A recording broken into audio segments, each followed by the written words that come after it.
En 1977, près de Laon, un événement troublant se déroule à proximité immédiate d'une base aérienne stratégique.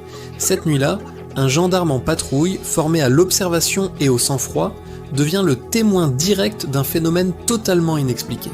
Alors qu'il surveille un secteur rural proche de la base, son attention est attirée par une lumière intense descendant lentement du ciel. Contrairement à un avion ou un hélicoptère, l'objet ne produit aucun bruit. Il semble se poser doucement dans un champ, à quelques centaines de mètres seulement des installations militaires. Le gendarme s'approche avec prudence. Devant lui se trouve un engin de forme discoïdale, immobile, entouré d'une lueur diffuse.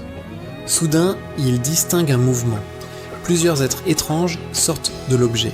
Les silhouettes sont humanoïdes, de petite taille, et se déplacent de manière lente et méthodique, comme si elles examinaient les lieux.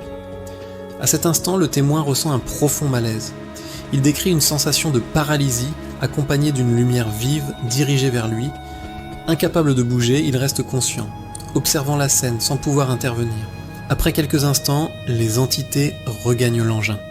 L'OVNI décolle alors brutalement à la verticale à une vitesse fulgurante, sans souffle, sans trace de combustion, disparaissant en quelques secondes dans le ciel nocturne. Une fois l'objet hors de vue, le gendarme retrouve progressivement sa mobilité.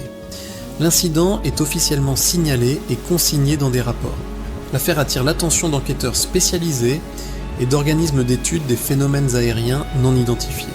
Aucune explication conventionnelle, aéronef militaire, phénomène météorologique ou illusion ne parvient à rendre compte de l'ensemble des éléments décrits. Aujourd'hui encore, l'incident de Laon demeure l'un des cas français les plus sensibles. Un témoignage crédible survenu près d'une base militaire impliquant un atterrissage et une observation d'entités. Un dossier discret, mais profondément dérangeant, qui continue de poser une question essentielle: que s'est-il réellement posé cette nuit-là aux portes d'une base aérienne française ?